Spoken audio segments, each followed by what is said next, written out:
السلام عليكم. ازيكم عاملين ايه الاخبار؟ ناس كتير كلموني عن الرز بالكبده بتاع بكار، ازاي هو خطير وجامد قوي كده.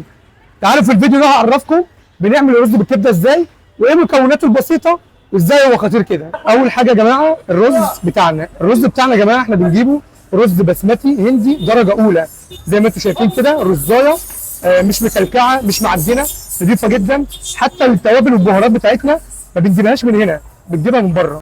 الكبده احنا بنشتغل بكبده مستورده، بس انضف انواع المستورد ناشونال الامريكي. علبه الرز بالكبده بتاعتنا يا جماعه هي بتكفي تقريبا شخص واحد. بنعبي علبه الرز بالكبده ومعانا الكبده بتاعتنا الجميله، بنحط الكميه بتاعتها على الوش زي ما انتم شايفين كده، وبنقدم معاها علبه طحينه وعلبه سلطه من بكار، وبالف هنا وشفا. في النهايه بوضح لكم ان الشغل بتاعنا كله بلدي، من الرز والكبده واي صنف عندنا بنشتغله بلدي، مفيش حاجه عندنا مجمده. الف هنا والسلام عليكم.